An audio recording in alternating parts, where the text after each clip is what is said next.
In today's discussion, we're going to be talking about the power of networking. We're going to be talking about opportunities and challenges. We're going to have two segments for everybody here today. We're going to be talking about digital networking, right? Online, connecting with folks, and then in-person networking.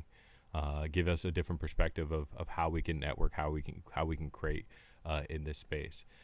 If this is your first time tapping in, welcome. If you're watching the live stream, hello. If you are tapping into our X space, hello, welcome. If this is your first time, welcome.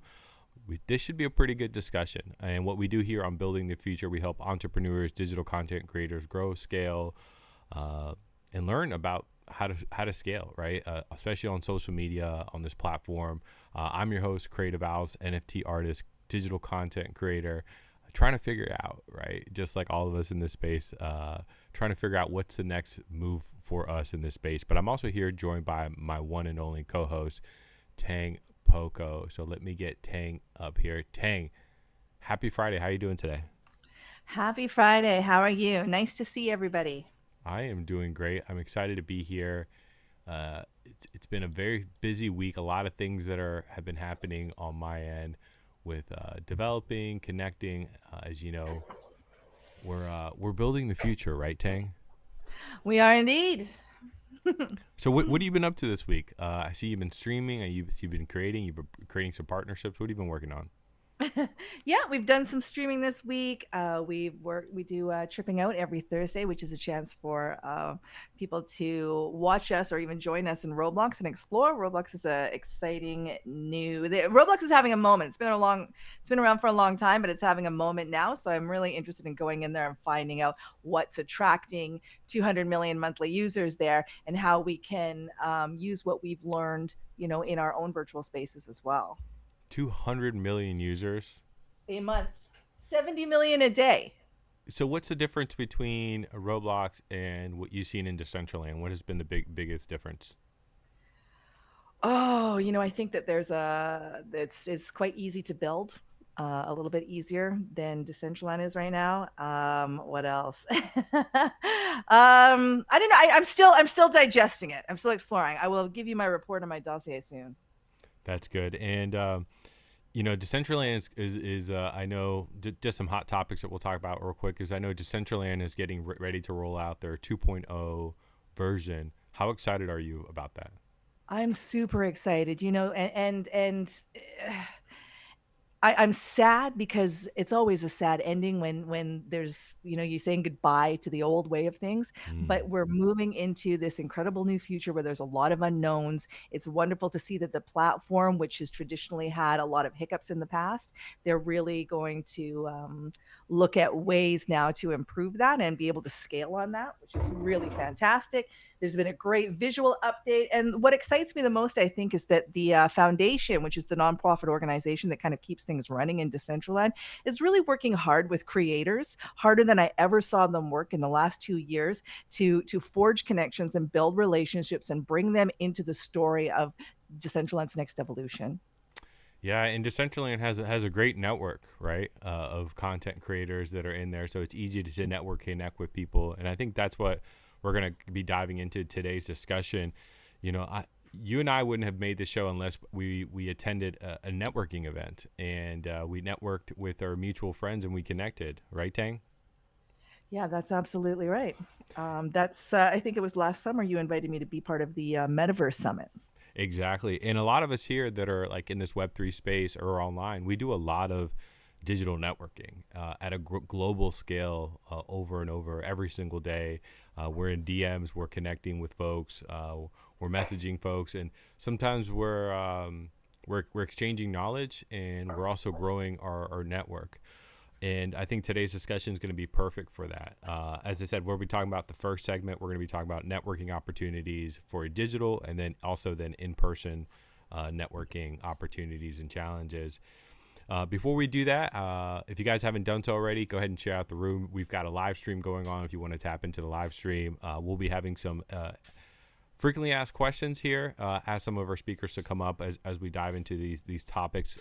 Get their input a little bit later on the show. I want you and I to kind of bang on this topic a little bit of networking because Tang, you do a lot of networking, and you don't even realize it. Especially with what you do with collaborating with different brands, with different creators, what you do to bring people on board to the metaverse in different environments. It's a lot of networking, and you'll be surprised of how well you do it, Tang. I'm glad that you said that because I've been thinking a lot about networking in the last few days. And when I hear the word networking, I almost get like the shivers. I'm like, no, no, no, that's not what I do. There's this a response to it. And that's because I think I have this really sort of outdated idea of what networking is. It's like my dad's generation where people were like slipping business cards into each other's hands. So I'm interested in talking today about how we can have new definitions of the words networking and the different kinds of networking and how to be authentic while we're networking. Exactly, and I think today's discussion is going to kind of cover all those things. So before we begin, let's give a big shout out to our two sponsors. The first one is Webby Social, your digital content creator hub. Just got rolled out beta 2.0. If you haven't done so, go ahead and create your profile. Webby Social is going to be launching this January. A lot of fun new things are going to be rolling out, so definitely look out for that. And shout out to Webby Social for being our first sponsor. Tang, who's our second sponsor? Shout out to Webby Social. Our second sponsor is Limitless. Limitless is a creative agency that I'm super proud to be a part of. We are all about crafting unforgettable experiences that engage audiences and, more importantly, empower creators. We're here to help brands tell their stories in new ways and support creators every step of the way. Absolutely. And Tang, we hit another milestone, which I'm really excited about, is that we're up to 109 members in our Building the Future community. Wow. That's a big dub for us since we started the show. I think this is what, week 15, Tang, right? Week 16, my friend. Week 16, as we're getting closer to end season 1. And it's been such a great ride, learning and educating, being in this space, being in this community. We don't talk about like meme coins. We don't dive into a lot of G-Gen stuff. We try to help entrepreneurs, content creators grow and scale, and that's kind of our mission in building the future. So if you haven't done so already, you can check out Tang's profile or check out my profile and go ahead and join Building the Future. I've been doing such a consistent job, Tang, of just retweeting everybody's post that's creating. I've like been really focusing on that all week. You have been, and I have noticed it. I think it's awesome. Yeah, and I think it's like it just brings more brand awareness to our community, what we're doing. And one of our initiatives that we do is called the Tuesday Tag Up. Tang, what's a Tuesday Tag Up? Tag Up Tuesday is all about celebrating the people who inspire us. So, as creators, we all know how hard it can be to get noticed, especially when you are busy, grinding, and working hard. That's right. So, what I'd love to do is for us to all take a moment to lift each other up. So, every Tuesday, keep an eye on my X account for the Tag Up post and give a shout out to someone who's helped you grow this week or sparked your creativity in some way. Supporting each other is what we do at Building the Future. Yeah, there's so many people that have been inspired with me and so many people that I'm working with right now on a daily basis. I've got two guys that are in here right now, D Engineer and then Cooper Code, who I work with on a regular basis. And these guys they're working with me with building Webby Social, and they're workforces. And anytime I can get it, I try to tell them thank you for as much as we do. And these guys are amazing. I want to give them a shout out. And some of the creators that are in here that are doing consistent spaces, that are creating different projects and initiatives, or representing new blockchains, right? There's new technology that's happening, and people are stepping out of their comfort zone to take time into that. And I do have one creative tip for you guys today that I'll save to the end about networking. I'll share with you guys like a little gem, right, Tang? A little secret that I do in person and in digital events that I do to really spice up. I want to say maybe spice up, but really, really take it to the next step when I'm doing networking, right? So I want to welcome everybody to Building the Future, and let's dive into our first discussion, Tang. Networking opportunities, right? And I think let's talk about digital networking opportunities, right? How are creators connecting online, Tang? I mean, I really love X. And I know it gets a lot of hate these days, but I just think it is the best way for people to connect digitally online. People are out here expressing what they're passionate about. And I think when you're networking, that's what you're looking for, is to try and find out what people need, what they're doing, and what they're passionate about, and seeing how you can connect with them. So X is my go to. You know what? I think X is my go-to as well. Also, LinkedIn has been like Hmm. my two. Throw a 100 if you get down in the DMs. Now, when I say get down in the DMs, that means like you're constantly networking through direct messages, sending people messages and saying, "Hey, how are you? My name is Creative, right? This is what I do." Or, "Hey, my name is Ira. This is what I do. Hey, this is D Engineer. I would like to connect with you, or follow you to kind of see what you're up to." Or, "Hey, I heard you're Miss Claire. I'm Creative," and just kind of create those introductions. Do you do that, Tang? I think I used to do it more a couple of years ago, a little bit less now. Do you? I do it nonstop. I am in DMs just messaging people all day, every day. Like this is a digital platform, and I feel like for me to grow, right, is to not be stagnant, not sit on the sideline. So that's one thing that I recommend you guys if you're looking to grow your brand, or sometimes when you're building an online community, you might feel like it's so small, right, and you can't get out, right. You got to explore, right. You got to reach out to other people and say, "Hey, what are you working on? Do you want to collaborate?" And I think we've talked about this before. I used to do this when I was a first time creating, and I used to get so many people just telling me no. And we're like, "Hey, What were you asking them that they were saying no to, out of curiosity? well, I think my reach was a little crazy. I think I would just reach like Sandeep from Polygon and be like, "Hey, I got the hottest metaverse. I've got the best NFT project. What are you doing not retweeting me?" So, I mean, that was like the first route, right? And obviously it wasn't the right route. But I think it came over time, just kind of doing introduction. "Hey, this is what I do. I see we're in the same community," and so forth. And here's a trick for you guys that are listening. When I'm sending cold DMs, I call it cold DMs or messages, I try to figure out where we have a mutual friend, right? And maybe reach out to that friend and ask them, "Hey, what do you think about this person?" or so forth. And then when I send that message to them, it's like, "Hey, this friend recommended me to you. He told me to say hello." And that kind of breaks that ice barrier, right, of getting to know somebody and so forth. And then from there you can have, maybe it's just a touch up and say, "Hey, hello, I see what you're doing, great job," and trying to create that initial connection. And then the other part is that if you really want to connect with somebody, you actually follow them and then you engage with them, right, and engage with them enough for them to be like, "Hey, I see what Mrs. Claire is doing. I see what the engineer is doing. I see what One Existent is doing," right? Keep engaging with them, so you start growing into your network, and you start creating that water cooler, right? You see each other as you guys creating posts or on other posts. What about you, Tang? Do you do that? I think I don't do it very often, and it's making me sort of reflect on that a little bit. I think that if you're going to start networking, then it's really important for you to have a goal in mind, Mm-hmm. to have a plan at what you want, because that's going to help you kind of target who you want to talk to, what kind of things you want to connect on, if you have that goal. Otherwise, it's maybe just a little bit too random. What do you think? I think that's good. What? I got to share something with you. There was a one time when I was building out my X account. Everybody that followed me, I would send them a message and say, "Hey, thanks for following. I'm Creative," and send them a link for them to find out more information. And it might sound corny, but I think it kind of worked out, because then they got to realize who they were speaking with. The last thing you want to do is follow somebody, then you don't get any engagement or anything like that. So, again, every approach is different. What's your thoughts on that, Tang? I do think it's really sweet when I do follow somebody and they send me a quick email to, or a quick DM to say like thanks for following. Mm. What I don't like is when it's a very automated follow and a shill that's at the end Oh. of it, right? So when it's like, "Oh, thank you, person whose name goes here, for following. Please check out my Substack," you know, then it's like an instant Ah. turn off. So again, for me, it's all about a genuine connection. It doesn't have to be a big one. It can just be a little quick shout out, but a genuine connection really makes all the difference in the world. Uh, who here gets bot DMs real quick? Just throw 100 in a heart.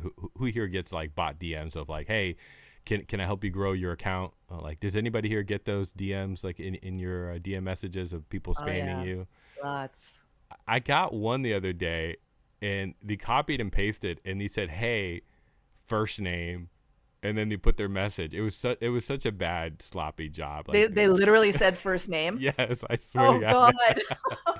God. So there's a right way to network, right? And there's a good way, and then always try to provide value. One way I used to do it is like if I heard someone in a space speaking, I would reach out to them and give them a compliment and said, "Hey, I liked what you talked about.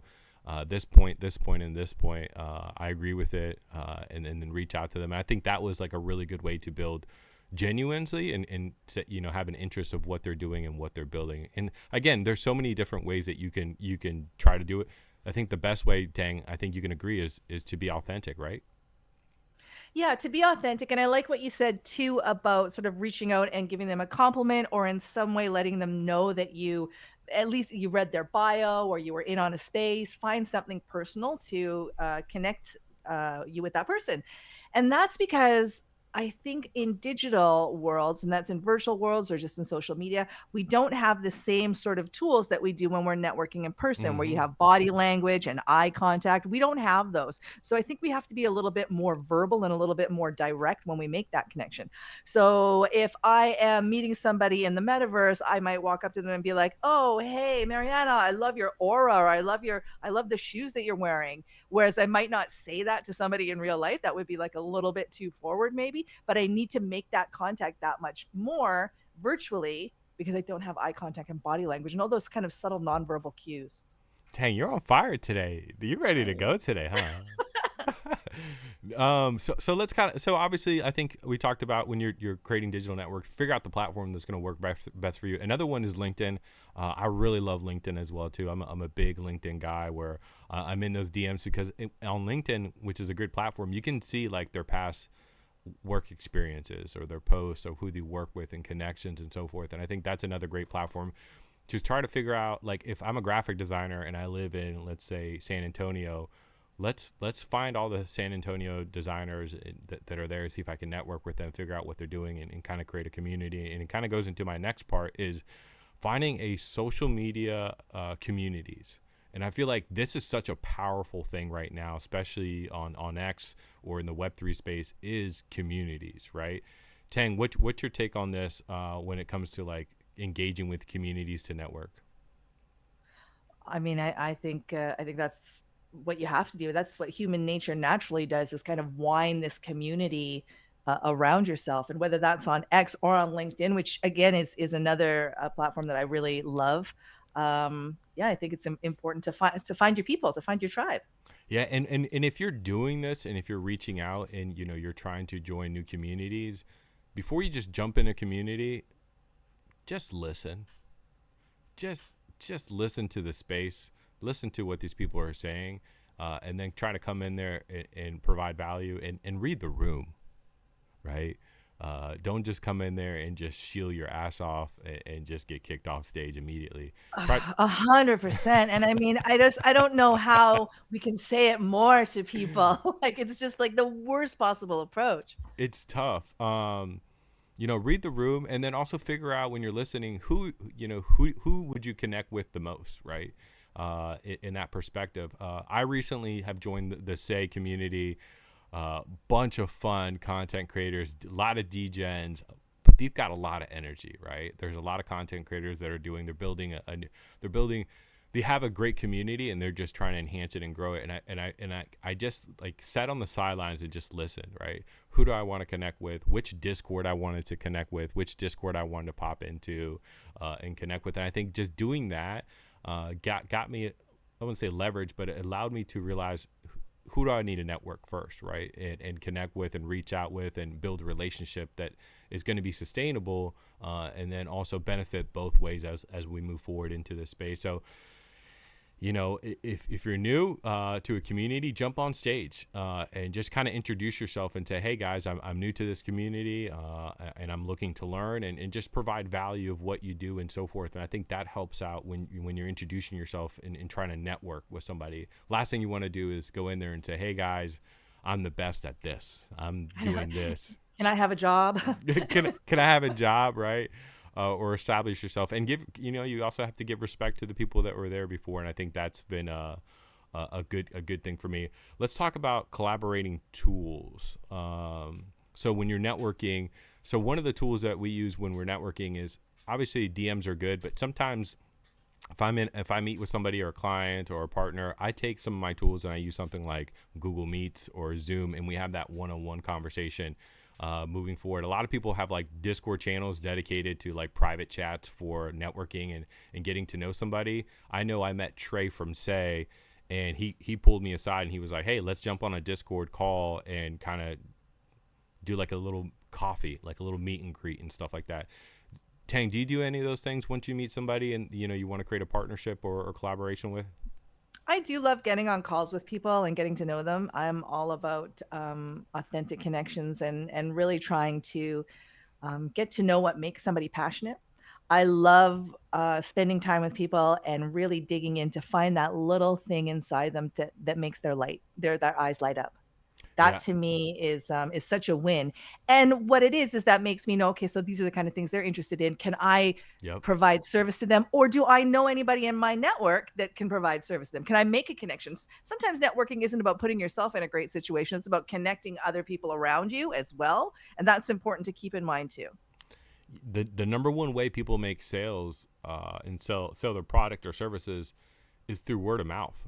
Like, hey, you're looking for a new game for a creator, go check out Miss Claire, right? Or hey, you're looking for a developer, go check out the engineer. Like that's exactly how it worked out for me, right? Somebody recommended me to somebody in my network because he trusted them and they know that they did good work. And I think that had to come with more of that connection. And sometimes it gets lost, right, when you're in these like X spaces and there's a lot of communications. But that one-on-one time, Tang, when you get to like sit down and listen to them to figure out, okay, like what is your why, like what are you into, like what are you programming, what blockchains are you on, you start creating, like you said, these connections in that persona of that person and trying to figure out who else do I know is doing the same thing, right? Yeah, absolutely. And then you said something about networking tools. Yep. What were you go on about that? What are some networking tools? What do you mean by that? Networking tools or like platforms that I would use to like take it to the next, right? It would be like maybe like a Google Hangout, like a Discord channel, Okay, to kind okay. of meet that one-on-one to kind of connect with them. You and I use like the way that we network is obviously through X, right, or X Spaces and so forth. These are great tools or platforms for us to use. But once you're ready to take it to like that one-on-one phase to like get to know that person, I do like having that one-on-one call to kind of make that connection to kind of build that relationship. And the next one when it comes to the next one Oh, when it comes to digital I hear your networking, dog. I know. The next one when we talk about opportunities in digital is virtual events. Tang, what opportunities have you seen when it comes to connecting with people in virtual events since you're part of this? Wow. Creative, you are the king of creating virtual events for networking opportunities. I think, and I say this as someone who has done hundreds and hundreds of events. A lot of my events are very social, but in terms of a professional networking opportunities, I think you really do it the best. Your Metaverse Summit last year was fantastic. I know you've done many other summits that I haven't been to, but the Web3 Summit that I worked on you with, not only was the event itself a great networking opportunity, I also really loved working behind the scenes with you. And I feel like I met a lot of people and saw the strengths of the people around me just through that working opportunity. So I think you're really the one to speak about this. It's so hard to bring everybody together in IRL, right? The Web3 space of where we're at or anywhere, it's always hard, right? You got to plan it. You got, if you got kids, you got to fly there, you got to pay for everything. Virtual events like the metaverse, what we're basically talking about, is a great way to connect with people, right? You can be in your pajamas, right, and be able to meet a metaverse builder, an artist, a content creator, and you never know who's going to hop inside the metaverse. I have a story to tell you of how I met Mitch Jackson. If you guys don't know who Mitch Jackson, he is a trial lawyer in California, and this was 2022, and I was hosting a Christmas party in the metaverse. And I had like 30 people, in VR headsets, and we're networking and having a good time. And then here comes this whole crew of like 4 or 5 people, right? And it's Mitch Jackson leading the way, and it's these other creators, and I'm like, who's this gang who just rolled up in my metaverse, right? And Mitch introduced himself, and he gave me a virtual card, and you know everybody that he was with was all YouTubers of content creators, and he introduced me to with all of them, and kind of grew that relationship, and still to this day I'm still connected with Mitch, and that happened through a metaverse event. I've never met Mitch in real life. I met him in a VR headset, which was crazy. But I think when you meet someone in a virtual or digital world, is try to treat it professional. If you're going that route, if you're inside like a metaverse, it's different when you're like playing Xbox or something like that, right? But like if you're really trying to network at a networking event, I think these virtual events do justice for that, because you never know who you're going to meet. You never know who's going to be in there, who has the capability of being in there. Lava Head, Absolutely. go ahead. Oh, sorry. Go ahead. No, I was just gonna say too, absolutely, which is why it's really important to put yourself out there and show what it is that you can do and what it is that you can offer, because you never know who can be walking past or walking into your event. Yeah, and it's a great opportunity. And what I've been doing is like bringing the best of the best, or creators from all over the world, together in one networking event to talk about thought leadership, blockchain, security, art, all this stuff, and bringing everybody together in one place. And the magic is the networking of who you meet in there, and you have that opportunity to kind of create that relationship. But once you're in there, it's up to you to actually say hello and introduce yourself, and after that, build yourself. Attention all content creators. Ready to elevate your brand? Webby Social is your ultimate platform designed for you. Create, connect, and monetize with the use of our advanced tools. Whether you're sharing your latest videos, hosting a live event, or launching your own social token, join the Web3 revolution with Webby Social today. Visit webbysocial.com to get started.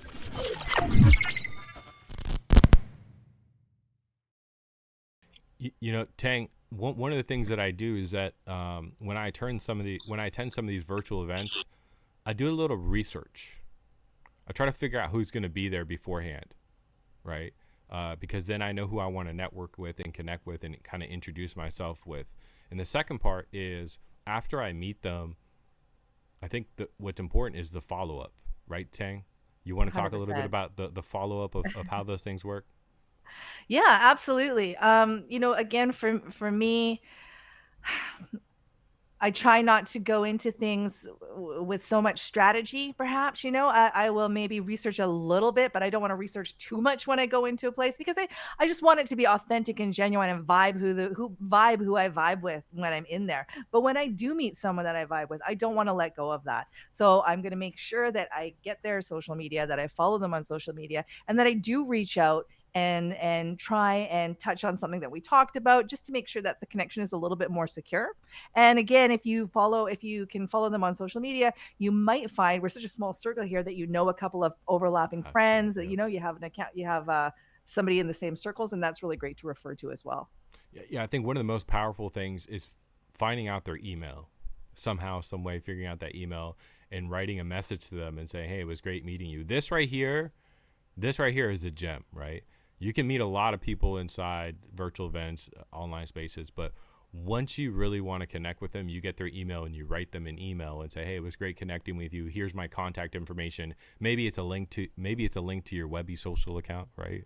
For them to see everything that you're building and creating. Maybe it's your link tree, maybe it's your LinkedIn page, whatever it is, or your website, right? For them to get more information. So if I met like a developer like D Engineer, right? I would reach out to him, get his email, and then reply back to him and say, "Hey, engineer, it was nice meeting you."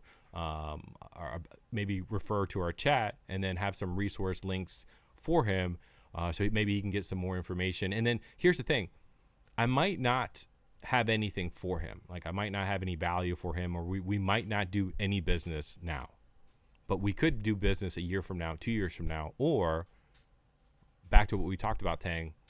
the referral. Hey, actually, I know somebody that actually needs a DAP build. Let me connect you with my guy, D engineer, right? Or hey, you're hosting a X Space and you're looking to build your audience. Go check out my guy, One Existence, right? Hey, you're looking to build a metaverse. Go check out Stardogs and see what they're building, right? You're looking to learn about streaming. Go check out Tuan, right? You want to learn about building culture and educating. Go check out my guy, Quan, right? So having these people in your network, you might not need to connect with them, but having that touch point. And I had this touch point with somebody here in this room, and it was Quan. Quan reached out to me. Shout out to Quan, and he was like, "Hey, creative, I love what you're doing. I want to connect with you. Let me know when you have time." And I read this message when I was actually walking my dog, and I just called him right then and there. Didn't even set up a meeting, and just called him directly. And we chatted for about 30 minutes and talked about what similarity things that we're into in this space. What are we looking to build? So now when a new opportunity comes, or an opportunity, I know who I want to connect with and who I can trust. And networking it's one thing, connecting with people, but like you talked about, Tang, is finding that connection, but also that trust when you're Well, building those things. excuse me. I'm going to share a Quan story too. Go ahead. So 2 years, 2 years ago, maybe almost 3 years ago, I was just building buildings in Decentraland. I had a couple of architectural builds up, and I was inside one of them with my friend Sinful. We were just chatting, and somebody walked past. So it was just like real life. Somebody walked past the building and walked up and said, "Hey, how's it going? What's going on? My name's Q. My name's Quan." At that time, what was your name back then? I don't think it was Quan, but it was Quan. And we got to talking, and he was starting what I thought was an incredible project, and still do, which was a fashion magazine in the metaverse. We got to know each other, and it was really this symbolic timing of that, as he was launching his magazine and I was launching sort of a new vertical as a wearables creator, that we came together, and I ended up being in his magazine a couple of times, and he Hey. had like 3 or 4. Yep, I would like to say I was a cover girl at least once. uh, Before I was the supermodel of the metaverse, Quan knew. He discovered me, really, if you think about it. And our relationship has stayed strong this whole time. So again, that's just like another way of networking. Yeah, like I said, opportunities come back, right? And here's the thing: if you do a good job of what you do, like if you're a good streamer or if you're a good artist, you're gonna get so many opportunities coming at you. If you're consistent and you build that trust and you build that brand, you're going to come top of mind, right? So when I'm looking for someone to network, or I know of a good streamer that's creating good content or video content, I also know my guy D Engineer, who's been hosting the Hangout space, and he's now doing video content.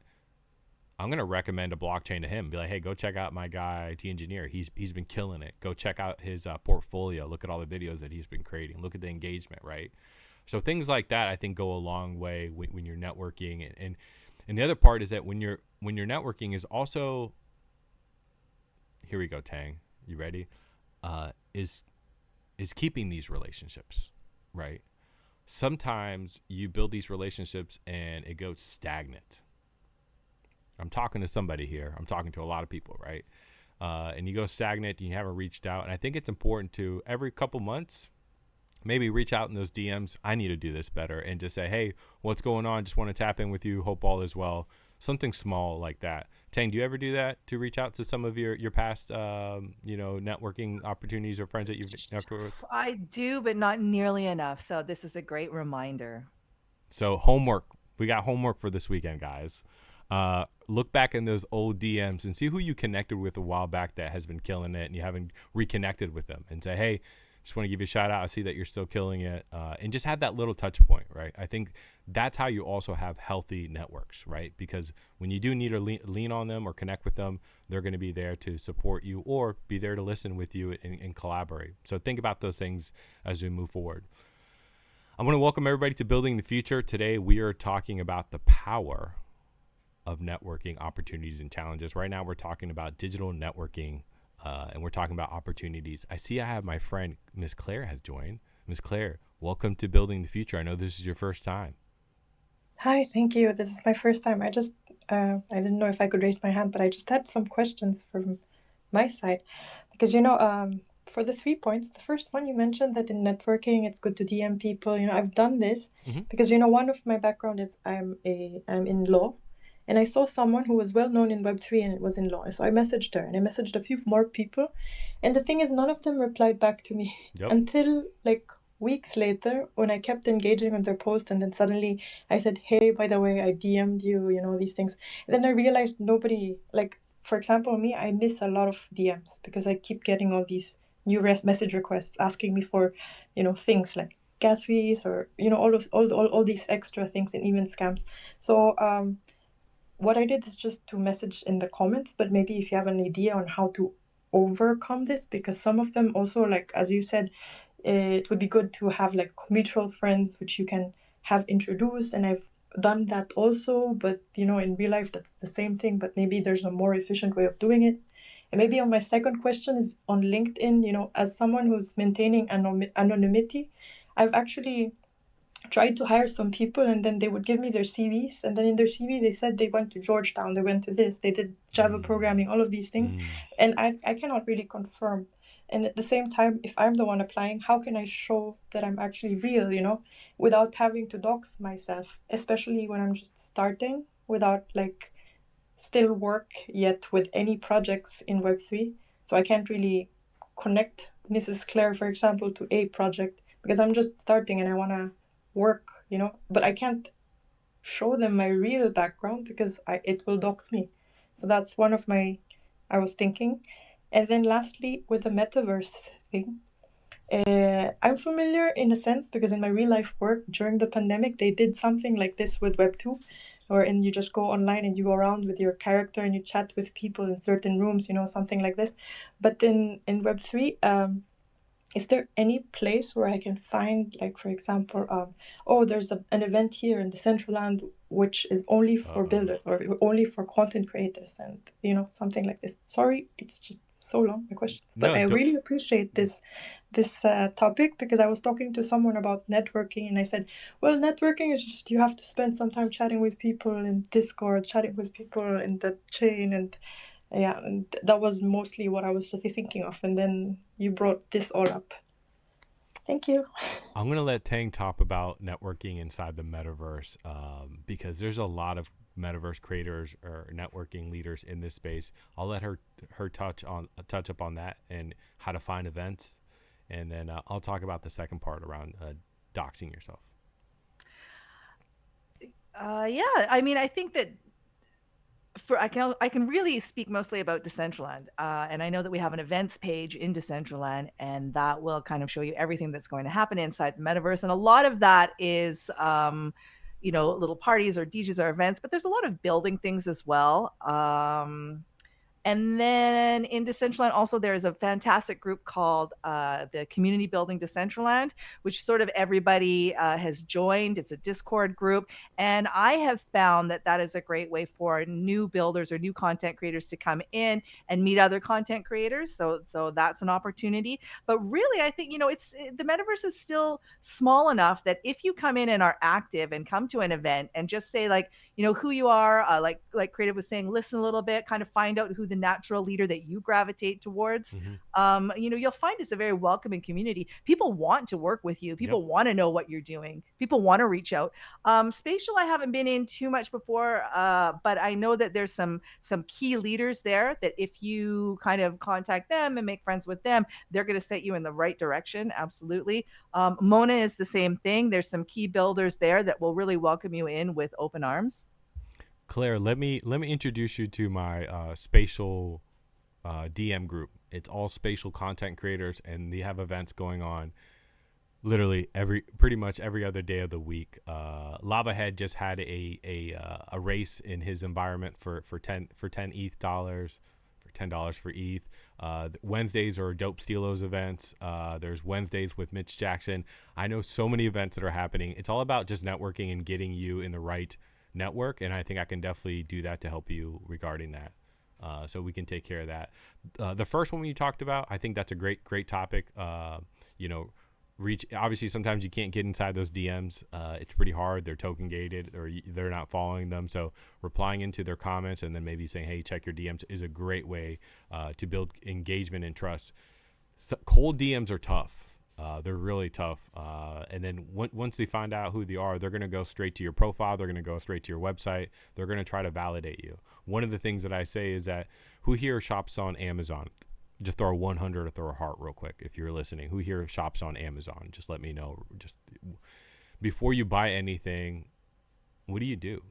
You check out the reviews. You check out their website. You see what the product or other people are saying. And when you're networking with somebody, I think that's something that people are always going to try to do, is to validate who that person is. Now, when it comes into like Web3 and being not doxxed, it's a challenge. Tang is not doxxed, right? It's a challenge for her. She has ways that she kind of gets over it. But sometimes it's always going to be challenging, because sometimes maybe business owners want to know who that person they're really dealing with, especially when it comes around money and engagement. And sometimes a PFP is not, or profile picture is not what they want to trust with, especially when there's like lawyer stuff or trial or stuff like that. So that's a challenge in itself for all Web3 space for it. I dealt with that challenge for a long time of just having my PFP of an owl. And then I finally got over my imposter syndrome to show my face, to show who I really was, which is a challenge. But it's an ongoing challenge. There's no I can't give you a real answer. I can just share an experience of what I've gone through and how that's how I've been able to tackle it. Hope that helps, Claire. No, thank you. No, thank you. I mean, I've thought about doing the doxing thing, but then, there's also the negative part of it. Like, I joke sometimes and tell my friends, what if someone falls in love with me and starts stalking me, something like this. But I mean, that's only one part of it. Yeah. Claire, as someone who's also not doxxed, Claire, I actually, in my real life background, I am involved in the legal industry as well. So there is some areas there where you don't necessarily want to be doxxed because of work. Yeah, So I understand where you're exactly. coming from. Yeah, and I highly let me connect you with Tang Poco, and reach out to her and figure out how. We just followed each other. We're good. There you go, right? It's tough. I mean, people are still gonna fall in love with your avatar. I know a lot of people fall in love with Tang's avatar all the time, and whole different topic. But let's keep going on today's show. Claire, thanks for tapping in. Let's talk about in-person opportunities when it comes to networking, and I love in-person networking. And the way I do this is when I go to conferences or trade shows, I feel like it's such a benefit because I know some of the big players are going to be there, right? Some of the tech leaders, and I have that opportunity for that face-to-face interaction where I can say, hey, my name is Eric. Nice to meet you. This is what I do, yada, yada, yada. And building that face-to-face networking for me has done a lot of good with building trust. But again, it goes back to our point that we talked about, Tang, is that once you meet someone that face-to-face, you get that business card. What are you going to do afterwards, right? You got to follow up with that email because they're meeting 100 other people when it goes to conferences. Tang, do you ever attend any conferences or trade shows for networking? I have before, but not as Tang Poco. Okay, gotcha. Okay, so I used to attend. I haven't done so in a while, but I've got one coming up. So next week I'm speaking at Washington D.C.'s Startup and Tech Week. I'm going to be on the content creator panel, and I'm going to have an opportunity to network in person with a lot of people. And I'm not going to lie, I'm a little bit overwhelmed of meeting so many people in a 5-day event and introducing myself, because it's really draining of energy, right? Of everybody that I'm going to meet and so forth. So one of the things that I do before I go to these events or trade shows, Tang, is try to figure out like the agenda, right? Who's going to be speaking? The agenda of the conference, or your personal agenda? No, of the conference, right? Mm-hmm. What panel sessions are going to be going on? Who are the speakers? So I know which ones I want to attend to, and then who do I want to who I want to network with and connect with, or introduce myself, right? That's something that I really do, and try to have like that goal before I go to this event. Like, hey, I know that the founder of Webby Social is going to be there, right? I want to make sure that I introduce myself to him and share something that is connectable or relatable with him to create that networking opportunity. for that, right? And conferences and trade shows are one. The other one is local meetups and workshops. I know Mariana does a lot of these local meetups and a lot of these workshops, right? And there's a lot of opportunities to network when you're in a smaller, I guess, area when you're in an event. And attending these things, you have that face to face, and again, be able to create these relationships and put a name to a face. Because sometimes you meet someone on LinkedIn, or sometimes you meet someone online, but once you meet them face to face, and they're like, "There you are, nice to finally meet you," and give them a handshake or a dab, whatever you want to call it, to introduce yourself. I think those are the things that are really, really powerful when you're trying to do in-person opportunities. So make sure that you put yourself out there. And I think that's always a challenge. Tang, did you ever find that challenging when you did attend these events to actually go out there and like introduce yourself? Yeah, I think that a lot of people are introverts and a lot of people are shy, and that's definitely something that you need to overcome when you go to these events. It's not easy. It happens to me all the time. When I'm listening to this panel session and this speaker just gave an amazing talk, and I'm a little bit intimidated, Tang, of like going up to them and saying, "Hey, I'm someone you have no idea about." Right. And hey, I love what you're doing. Right. It's So how do you work through that? one is the one thing I try to do with two things. One, I try to figure out if I know any mutual connections. Right. So if So it's try to find some common ground. yes, try to find that common ground as soon as possible and be like, "Hey, great job talking about Webby Social. I actually know my friend Bobby, who's on that platform." "Oh, okay, Bobby, cool, yeah." And then go into the conversation to add value, right? Don't go into a full shield and be like, "This is what I do, and this is what I do, and this is what," just try to create that connection with them. And then if it goes well, maybe you get like 2 minutes with them, maybe you get 3 of them. If it goes well, go ahead and bring out your phone, exchange information or whatever you need to do for it. Or right after the show, which I highly suggest doing this, is to find them on their social media platforms and give them a follow, right? Or I'll just share with you guys my gem right now, Tang. Yes. Wait. Let me get a pen. Let me turn up my speaker. All right, everybody, grab your pen and pad real quick. Turn up some speaker. So this is one thing that I've done a couple times that have really made a long impression at in-person events and actually networking online digital events, is going there and getting a photo with them. And it might be scary as hell to ask for a selfie or a photo with them or something like that. Whatever it is. Getting a photo with them and then sharing it on my socials today. "Hey, I had a great opportunity to meet X, Y, and Z. Really loved about their project," and tag them. That's like such a powerful way to build that long relationship, because it shows that you value them. They're going to see it on their socials. Guess what? They might even reshare it on their network, right? And then grow your network that way. But then they can always remember, "Hey, I remember Creative at this event because we took this photo." And the same thing goes to when we go to like these metaverse events. We take a lot of photos, right? I remember the very first event, one of the first events I went to at the Dollhouse. I was like, "Hey, let's take a photo." And Toxic ran over to me and went and got a photo with me, and I will never forget that, right? That moment of capturing that moment. So I think that's a little bit of a gem when you're going to these events, and try to figure out a way to highlight them, to remember you. It's just a tactical approach that benefits everybody in the long term moving forward. And you never know, someone's gonna be like, "Hey, I saw you took a photo with Creative at this event."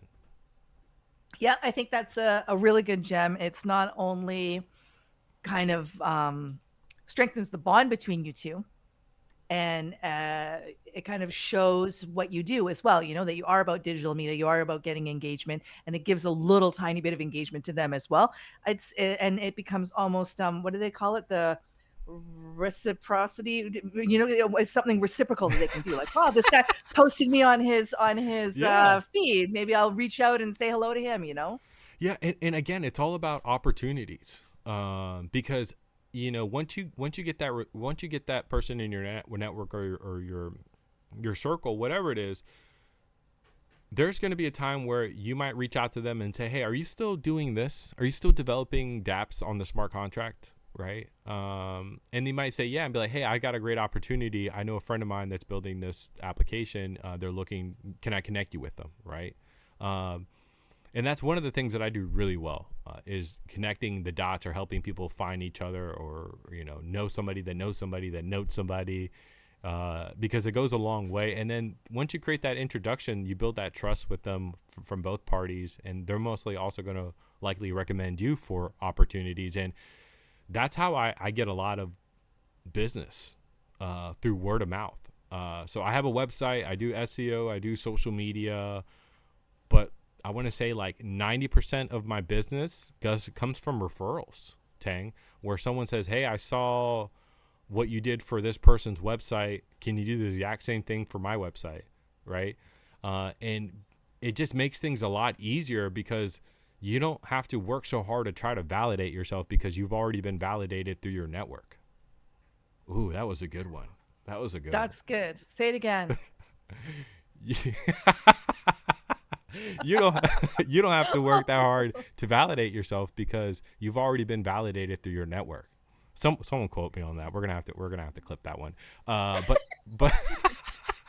but that's the honest truth, right? When someone brings, connects you within your circle, just makes things a lot easier for you. Sometimes you don't have to, like, especially if you're selling products or service, try to work so hard to validate the price, right? Well, here, though. I want to bring up another point, though, about this, though, is that we haven't really talked about. And that's the importance of being an expert in what you're doing as well. Because, yeah, you are getting referrals, but it's also because you do great work. You're very professional. You follow through on what you say you're going to do.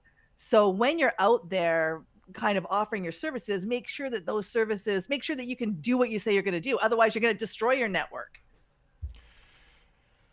Does that bring us into the next segment? It does. Which is like pitfalls. Yeah, the pitfalls. And, if you do good work, because it will get spread around. But if you do bad work, and if you don't do good, that will also get spread around. Right, Tang? Exactly. Don't make promises that you can't keep. Yeah. And I'll just talk about this one real quick. When it comes to collaborating with people, it's one thing networking and connecting with people and getting to know them. But when you finally decide to, like, work with them and you say, hey, we're going to build something together, do your fucking homework. Make sure you know who this person is as much as possible. Make sure your vision, your mission lines up as possible, because what you're doing is that you're tying your brand and their brand together. So whatever luggage or they have on their past, it's also kind of reflect on you. And absolutely. And it can be a great thing, right? So you might work with an artist who's been working for 15, 20 years, has been building a community, who's everybody knows about, and having that network and collaborating will boost 100x your brand 100%, right? And get you seen in different places. But also there's the opposite side, when you work with somebody that doesn't have a good reputation, that could kind of hurt your network as well too. So keep those things in mind as we move forward. We'll do a quick reset before we get into challenges of networking. And there's a lot of challenges here, especially when it comes to digital networking and on in-person networking. And I know we talked about a little bit of those things, so we'll dive into that. But I want to welcome everybody to Building the Future. Today we're talking about the power of networking, opportunities and challenges. I'm your host, Creative Owls, NFT artist, content creator, founder of Webby Social, creativeowls.io. I'm just trying to figure it out right now, Tang. What's going to be the next step into 2025? I'm your co-host, and I'm also here with my other co-host, Tang Poco, the one and only Tang Poco. Tang, quick introduction before we go to the next segment. Again, everybody knows me here. I am Tang Poco. Most of my friends call me Tang, and I hope you will too. I want to just take this moment to thank everybody for coming out as usual every Friday. I'm really excited to hear your personal stories of networking challenges and opportunities, because I'm learning a lot here. Networking does not come easy for me. Believe it or not, I'm actually kind of shy. Uh, and I am literally taking notes here. I think creative, you are the perfect teacher for this. I'm learning as we go. I'm honestly learning as we go. And there's been a lot of events that I've been to where I've chickened out and not introduced myself. So don't get it twisted. Where I haven't just like jumped in a booth and put on my Superman cape and introduced myself to everybody in the room. It definitely doesn't happen. There's times where I've been like, I need to use the bathroom. I need to go get a water. And I've been going to 5 water breaks in the last like hour, right? Just because I'm Well, chickening. I think that's a great segue into the next segment, actually. I mean, what do you do when you're shy and you're nervous? I How do you push know. through that? I know. So we'll talk about the first one. This is digital networking challenges. I think the first one is oversaturation. I can't even say that right. When there's so many people online, it's also difficult to stand out from being genuine, right? There's so many creators in this space. There's so many people.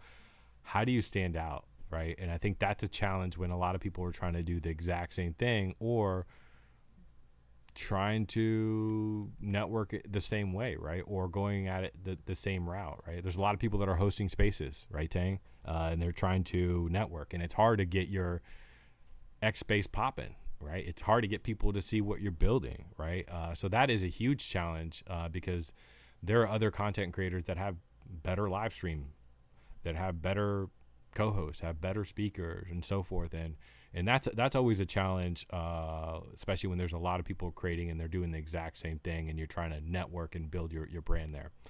Anything you want to add to that, Tang? I would just like to say that no one has a better co-host than you, creative. That's one area you don't have to worry about. Oh man, happy Friday, everybody. The second one I think would be another challenge for digital networking, especially in Web3, is time zone and culture differences. I think you have to understand Web3 is so diverse. I have people that are listening that are from India, and it's, oh my gosh, I don't even know what time. It's probably like 2 a.m. for them right now, or even later for them. We have people that are in Australia. We have people from the UK.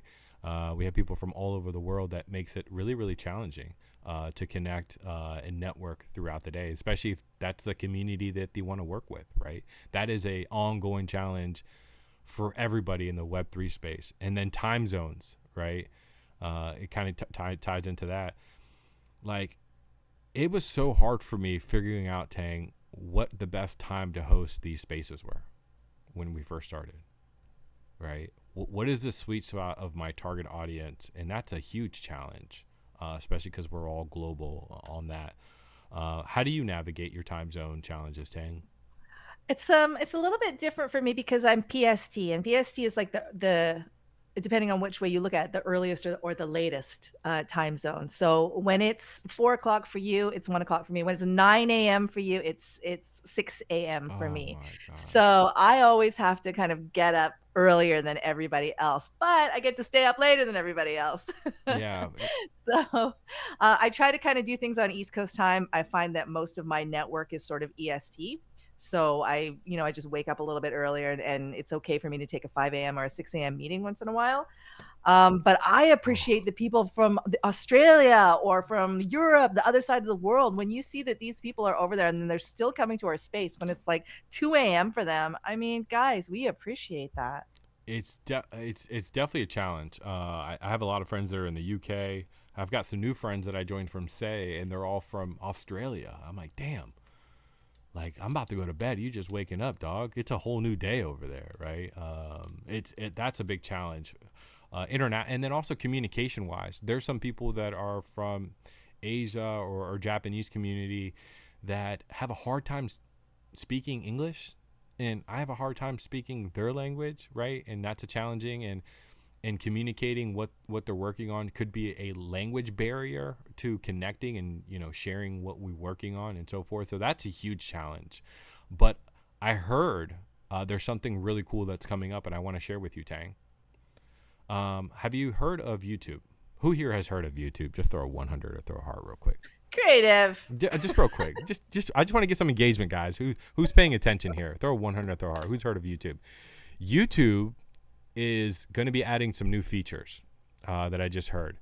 One of them is that they're not going to be able to take your video and, depending on the region, be able to change the language to their language. So if I create my YouTube video, hey, what's up? This is Creative, and this is another Webby social tutorial. It's going to switch into Spanish now and say, hola, mi amigos, buenos días, ¿cómo estás? It's going to completely change it. So now people that haven't had an opportunity to dialect or connect with your content are now going to be able to do that, or vice versa. Now you're going to be able to understand the gaming from South Korea, Asia, or whatever language that you just don't know of. And that's a cool feature that YouTube is going to be rolling out here pretty soon. What are your thoughts on that?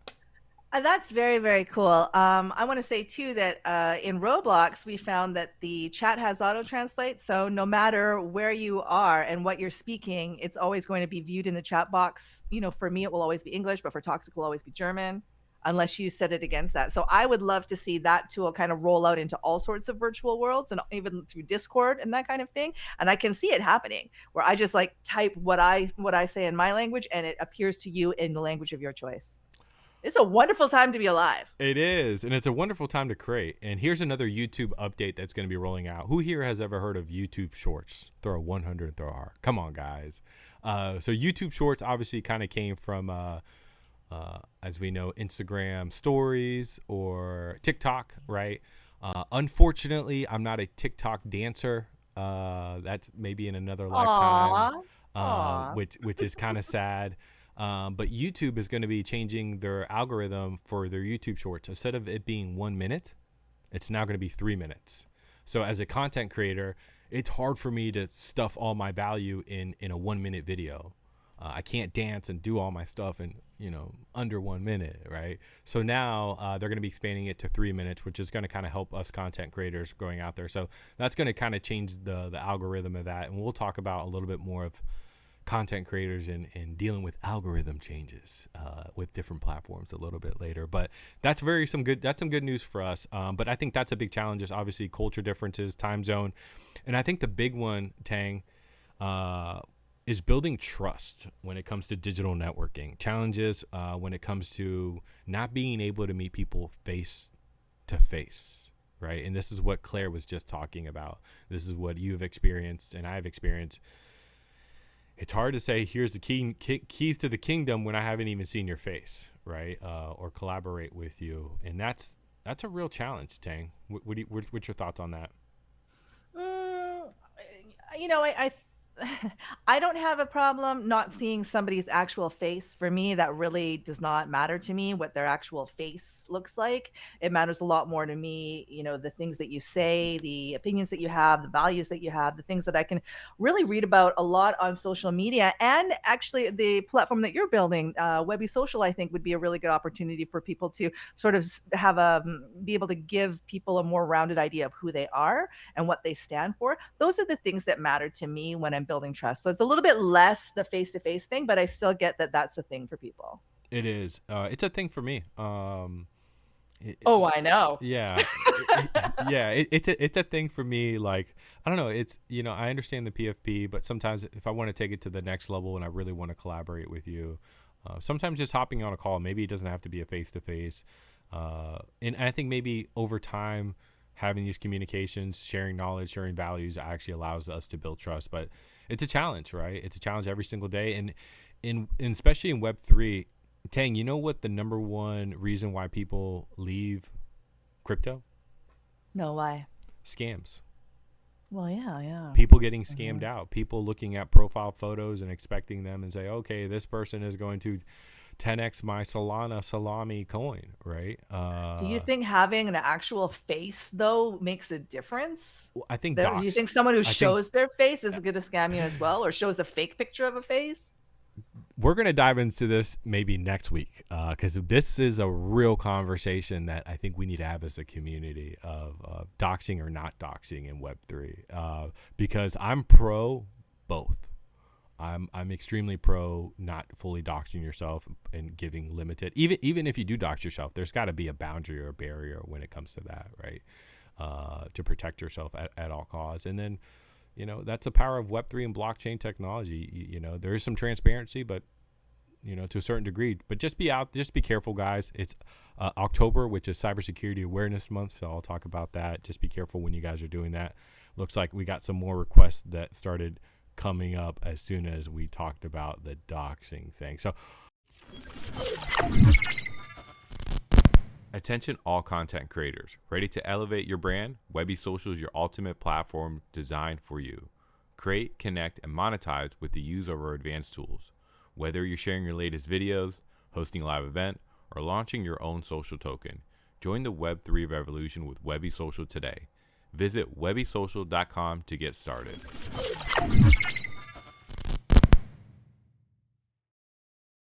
Let's finish this, and then I'll share a story with you guys, because I love story time. We still have some time left. Obviously, we talked about digital networking challenges. Obviously, a lot of people are doing the exact same thing, building trust, time zones. These are all challenges, or just trying to slide inside those DMs when you're not being able to or not being able to connect with them is always challenging.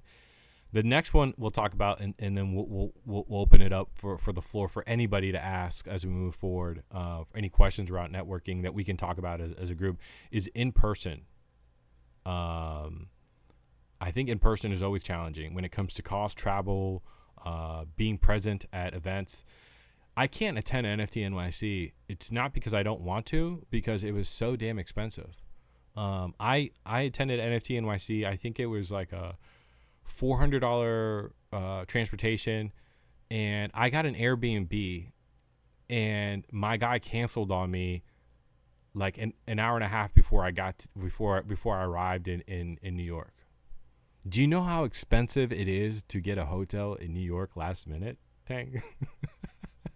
What was it? What was the damage? I think the whole damage was like $6,000 total for the whole trip with everything. I should have rode the subway, which is my fault, but I took Ubers, and Ubers were like $40, $50, $60, $80, $120. Like, that shit added up pretty quickly, plus food, going out at night and getting a little sip back in the day.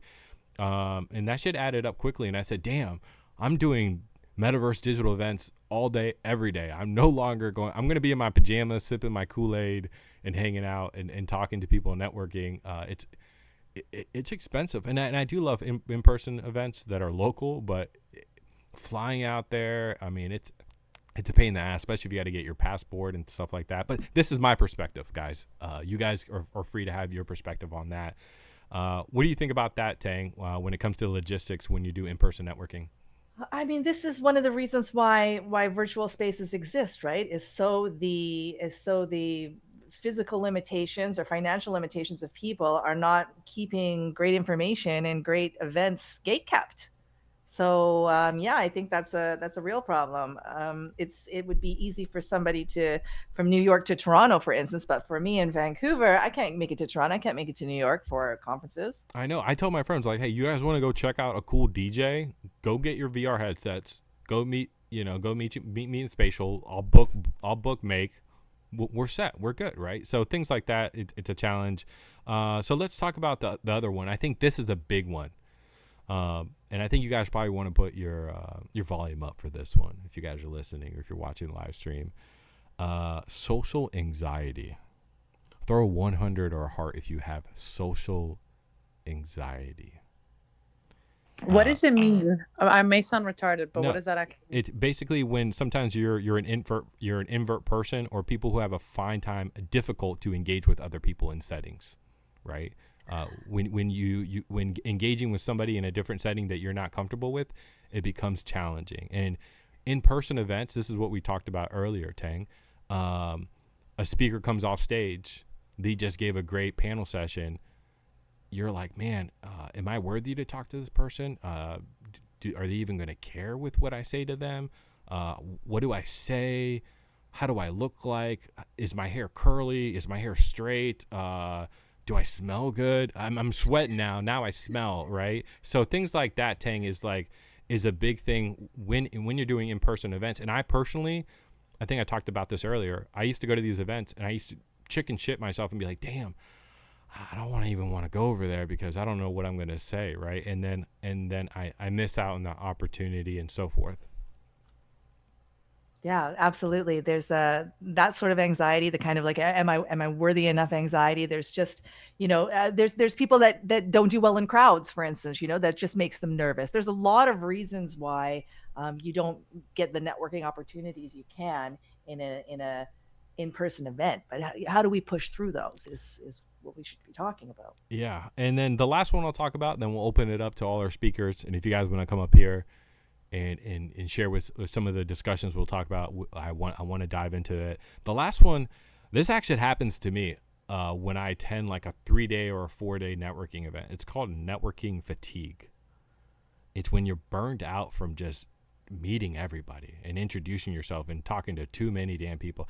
Hi, I'm creative. Hi, I'm creative. Hi, I'm creative. Hi, I'm creative. And you're just at a point where you're just like, I need water, right? And you get a headache because you're dehydrated, and you might have seen this one guy like 20 times, and he's looking at you like, hey, like, what are you doing? And it's like, so I think networking fatigue is also a thing too, because if you attend these networking events, when the event is done, you don't want to go to these happy hours. You want to go straight to your hotel room, take your shoes off, take a bath, and just go lay down, because you're just exhausted when you go to these events that are just jam-packed, and you're in I call it like a booth babe, when you're, hey, how are you? Like it's people that are extrovert and introvert. I think it's something I forgot what it called. It's like people have stars, right? So if I'm an extrovert person, I can only give out so many stars to people to give my energy towards. Or if you're an introvert person, you can only take so many stars, right? Till you're like tapped out. And you're like, hey, I can't not do this anymore. I'm like burnt out, and that's what happens when you're also in these in-person networking events. And I think that kind of covers our discussion when we talk about challenges and opportunities for today. Let's get some closing marks. I know we talked about a lot today, and before we started today's show, Tang, you said, hey, I didn't know about networking as much. I feel like you do. What's your take on what's your take on today's show of the discussions we spoke about today? I loved it. There were so many strategies and tips. And you're right. I do realize now that I have been networking even when I didn't know I was already networking. So I'm grateful for all of you for being here. I want to say, look around. This room is full of experts. It's full of visionaries. So if you're not already connected, now is the time to follow each other and learn from their journeys. And if you are already connected, don't be shy. Reach out and send them a DM and deepen those connections. What I've learned today from here is networking is where the magic happens. So let's build the future together. Tang, that was such a good mic drop. If you guys haven't done so already, follow Tang. Don't even follow me. Turn notifications on for Tang. Tang is always building, always creating, uplifting people. And if you guys haven't done so already, join building the community. Go on Tang's profile. And you'll find the community link. Go on my profile, you'll find a tab. Or if you want to be a superstar, add that to the top of your banner of building the future and share it with people. I know Yolandis has actually done that as well with building the future community. We started from the bottom, now we're here, which is great.